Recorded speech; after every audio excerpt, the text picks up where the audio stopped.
I will go back for my mother. How do I go down the tunnel, back into hell, into my body? He said, Ian, tilt your head, open your eye, and see. As he's speaking, I'm finding my head tilting, my right eye opening, and I am lying on a slab in a mortuary with I find out later, a third doctor holding my foot cupped in his hand with a scalpel, pricking the base of my foot like a dead piece of meat. He sees his corpse move. I open my eye. This poor doctor thinks he's got the evil eye of a twitched corpse, you know what I mean? And we both freak out. I then hear God's voice interrupt over my panic and said, son, I've just given your life back. I try and tilt my head to the left. Nurses are standing in the door of the mortuary. They see me, smashing each other, run, fall over, and take off like they've seen some ghost or something. The doctor is now stuck, petrified, drops my foot, and then proceeds to tell me I've been dead for 15 to 20 minutes. They've done nothing to bring me back. Wow. And he's trying to ascertain what I've seen. Oh, really? So they're going, what happened? Where were you? If you had someone die, if you're a person who's just seen someone die, you've pronounced them dead and they've come back to life in front of you and you're holding onto their foot. It's not exactly CPR. It's not mouth to mouth. You can't bring a man back to life by holding onto his foot. So once you died in the whatever the other room was, not the morgue.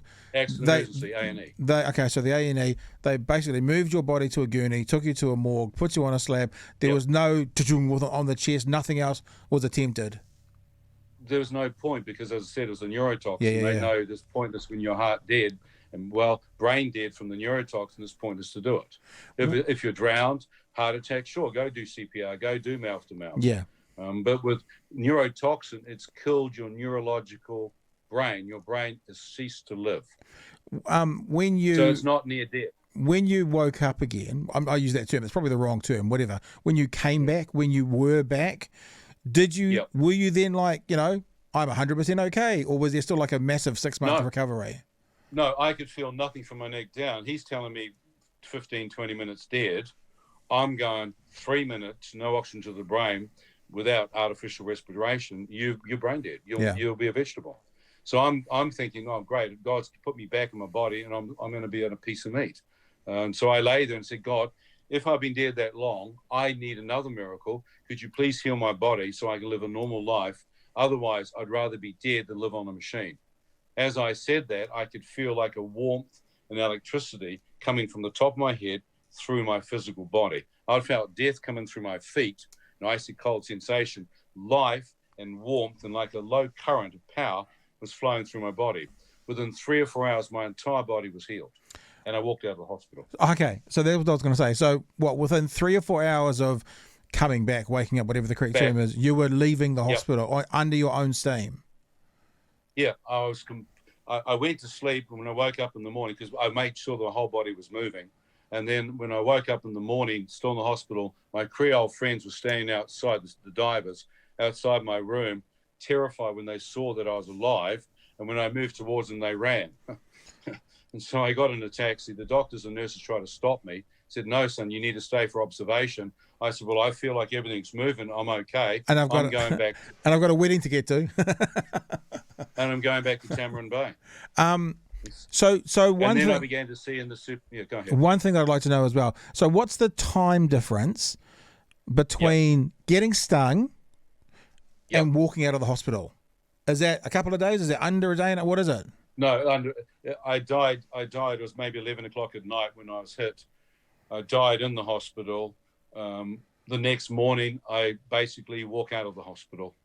So you're talking less than 24 hours? Oh, absolutely. So this is the thing that because there will be a lot of skeptics. I mean, like part of me kind of goes, the whole visions, the whole, traveling into heaven and hell, that's something that I think is very difficult for people to accept evidence or not on based on your story, right? But I think the thing that I'm almost most intrigued with is the story of the box jellyfish sting and the recovery from that, because I assume, I mean, it's 1982, I think, wasn't it? So who knows how it exists 40 years later.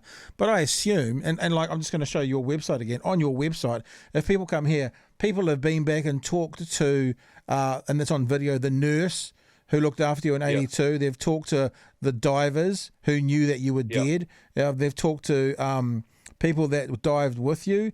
You talked to the night divers. So there's videos on your on your mum. So there's videos on your site talking about the people who were there. It would seem to me that I know that people are skeptical of I mean, unfortunately, people are skeptical of the world being round at the moment. People are, can be that deluded sort of thing. But people are generally skeptical about lots of stuff. But that would seem to be a no-brainer, absolute miracle. Show me the medical write-up for when you went into hospital with it and you walked out 24 hours later, especially when I've already showed an article about a man with one sting being in hospital, 3, 4, 5 weeks later sort of thing. Do you have any of that stuff, or is that available to see? Well, at the time, I didn't even think about it. So I was on a plane a few days later, flying back to New Zealand. And the last thing in my brain was thinking, oh, God, I should get my medical reports and stuff. Yeah, of course. You know what I mean? So years later, everyone's hassling me. And so I thought, okay, whatever. So I flew back in there with my missus, and we went up to the hospital, took videos, talked to the divers. Yeah, mate, you're dead, get it. And I asked for my records. Oh, we have them. Why you come back here for so long? How come? And I'm thinking, I just want to see them, you know what I mean? You can't have them. And I thought, whatever. I said, don't mind. He said, no, hospitals.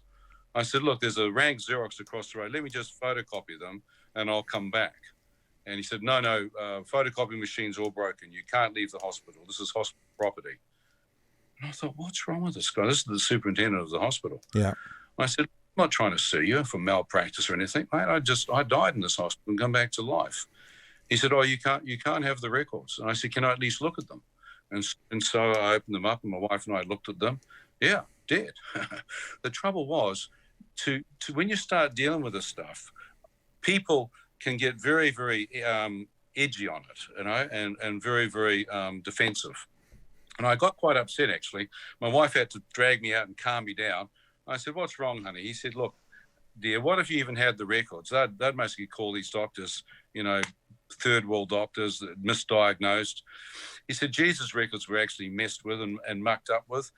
He said, you've just got to live with the fact that maybe these guys aren't going to give you it. So I said, at least some documentation that I was in the hospital, right. and I jellyfish. So I've got that. I've got the Victoria Hospital in Cuttrabon in Mauritius. I then had pastors, divers, surfers, fishermen, Creoles testify. Yeah, this thing kills.